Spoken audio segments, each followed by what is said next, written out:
We have looked at one similar to this, y equals x cubed times 3x minus 7, where we have a product. I'm going to try to look at what is called the product rule here, but the point I've tried to emphasize is if we've got multiplication and we're wanting to know what's the derivative of this, unfortunately, it's not the derivative of this times the derivative of that. That's just not the way derivatives work. As we'll see how we can do a derivative if it's a product, but the way we handled these, of course, is we went ahead, got rid of the multiplication, if you will, by distributing the x cubed. So that'd be 3x to the fourth minus 7x cubed. All right, and so then we don't have a product, we just have a difference, and difference is very nice. You just do the derivative of the first minus the derivative of the second, or how many ever there are, if it's pluses and minuses. All day long, we can just do the derivative minus the derivative.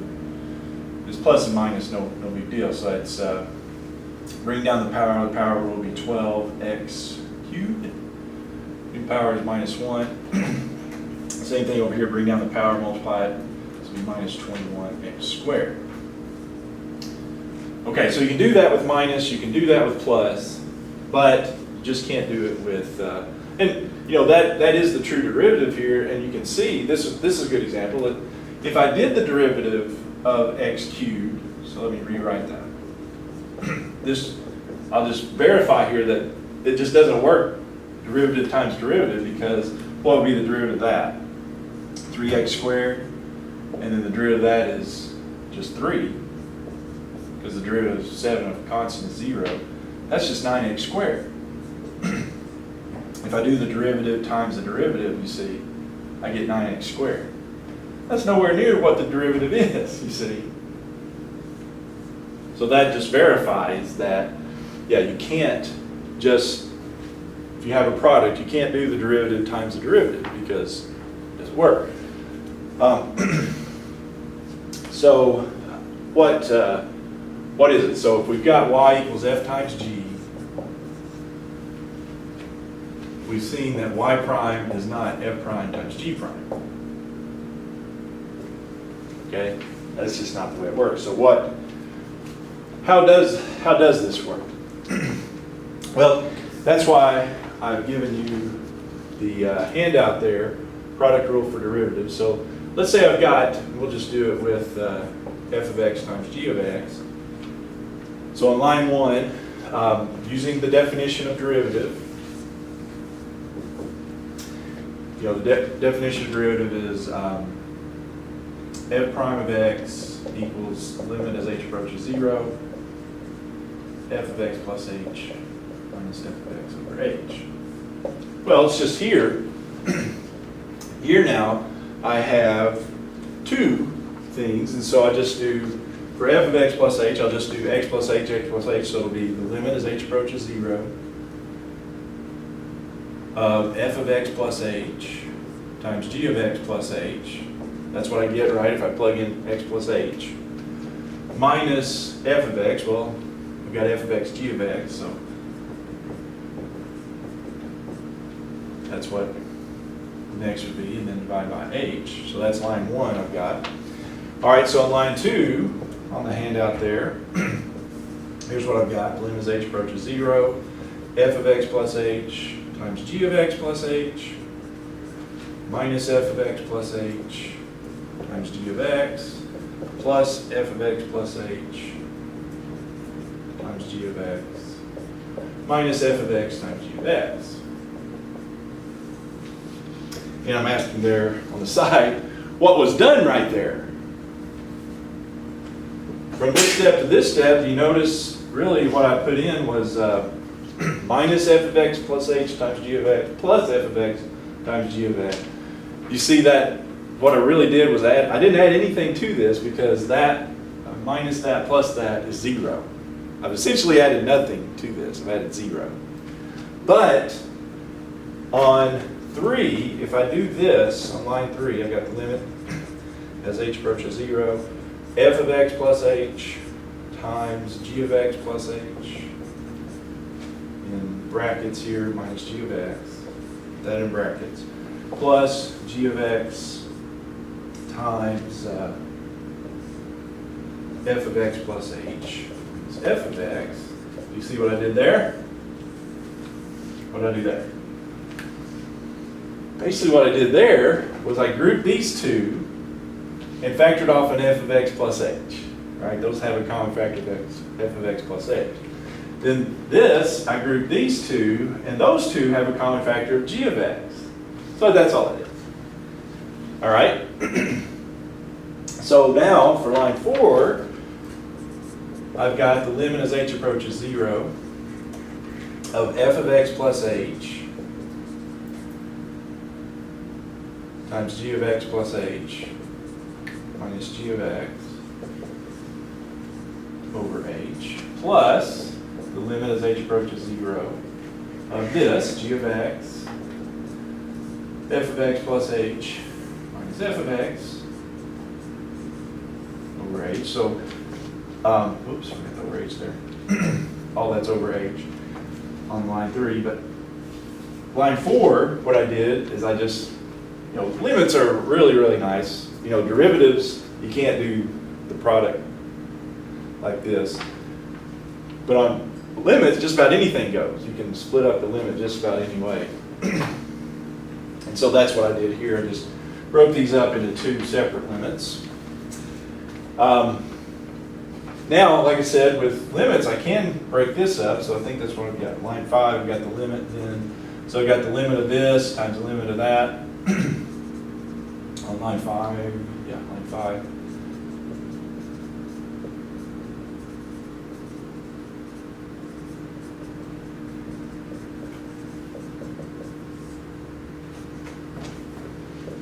And this other piece is g of x. Limit times the limit of that. Okay, well, so line 6, what does all this mean? Well, look at what we've got here. H approaches 0, so that would be just f of x. But what is this right here? Also known as, hint, definition of derivative, okay. Isn't that the definition of derivative g prime? That's g prime. G prime of x is what that is. All right, over here as h approaches 0, that's just going to be g of x because there's no h in it. And then this, what's that? That's f prime, right? So, right here is our product rule. Let's interpret it. Because I started with a product, and the product derivative, the derivative of that product is this. I take f of x times g prime of x, and then I do g of x times f prime of x. Here's what that basically means. For y equal, we'll just call it fg. The derivative is y prime equals, so what this amounts to right here is I did the derivative of one of them, but not the other one on this first part. And in this case, it's got it, the derivative of the g times the f. So that's saying, okay, so let's do the derivative of the g. And then the second part is do the derivative of f. So what it amounts to is I've got to alternate what I do the derivative of. Now, I'm going to choose to rearrange this a little bit, because if I rearrange it a little bit, here's what can be said. All right, so if I've got f times g, I can do the derivative of one of them. Now I'm basically going to swap places with these. Do the derivative of the f, but not the g first. Then I'm going to do f times, and then do the derivative of the g.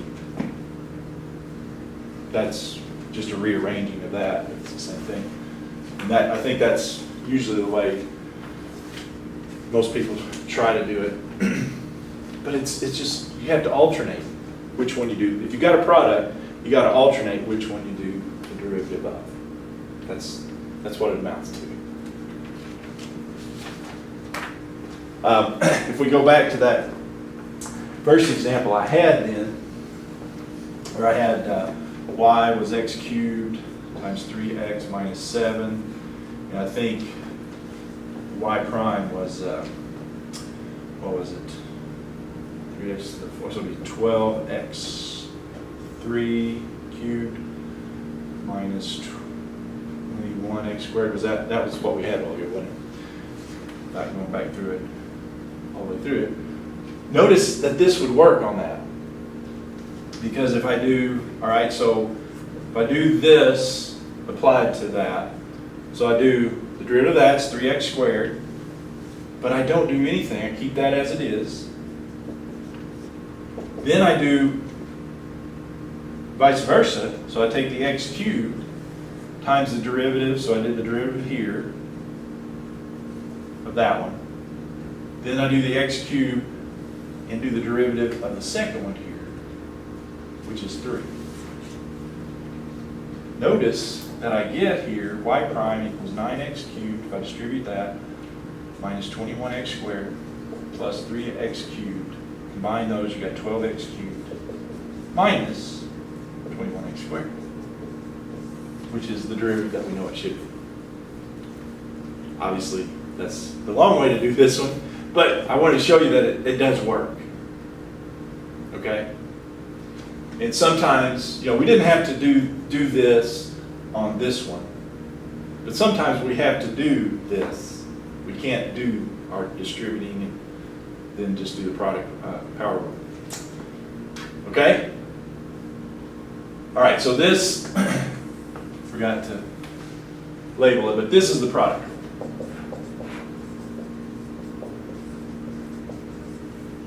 Product rule for derivatives.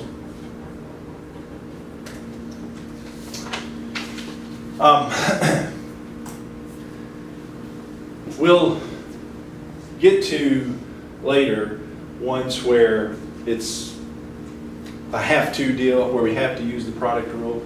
We'll get to those fairly shortly here, but for this first section here, they kind of we're kind of just going to say let's use the product rule when we don't really have to, just to get kind of used to it.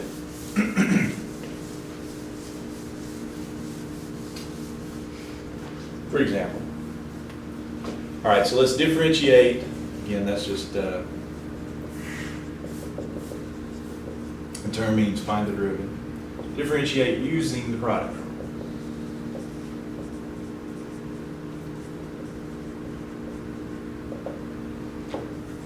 Okay, number one here. We got the cube root of x, f of x, equals the cube root of x times x squared minus 5x plus 4. Again, we wouldn't have to use this because we could just distribute the x, cube root of x, but I want us to get a couple of examples here using this product rule just to get the feel for it. All right. So by the product rule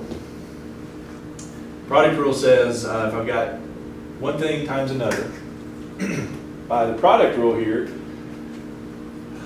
the derivative is, well, okay, so I do the derivative of this one, which is, that's x to the 1/3, so the derivative of that would be 1/3 x, and then 1/3 minus 1, which is negative 2/3. So that's the derivative of the cube root of x, right? Because we said that's x to the 1/3. So bring down the power and then subtract 1 to get the new power. All right, but the product rule says if you do the derivative of that one, you keep this one as is. So we just do x squared times that by x squared minus 5x plus 4. Then I reverse that process and take the cube root of x, or x to 1/3, I'm going to write it that way, times the derivative of this one. So you rotate the derivative, taking the derivative. Do the derivative of one, but keep the other the same. Then add to that, reverse that. So what's the derivative of this one? Pretty easy, 2x, because this is just subtraction and addition, right? Subtraction and addition are easy derivatives, just do the derivative, derivative, derivative.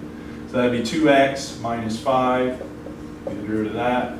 Constant derivative is 0. Okay? And, like I said, we could simplify that, but really what I'm interested on these is product rule. Okay?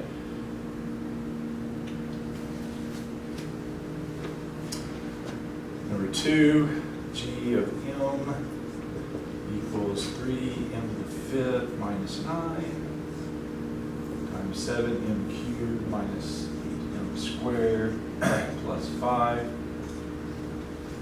Okay, so, you could probably make a case.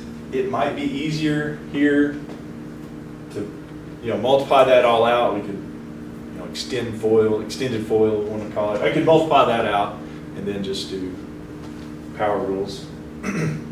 However, let's differentiate this using product rule. So by product rule, what do you got? Well, by product rule, we do the derivative of this one, which that's pretty easy because it's subtraction, 15m to the 4th. Times, well, we just keep that one as is because I did the derivative of that one. So it's 7m cubed minus 8m squared plus 5. Then I reverse that process, keep the 3m to the 5th minus 9, and multiply it by the derivative of the second one, which would be 21m squared minus 16m, because that's a constant, so the derivative is 0. Yeah. And now if we wanted to simplify, you can simplify this, probably should, but I'm really right now just interested in that product rule, getting it right.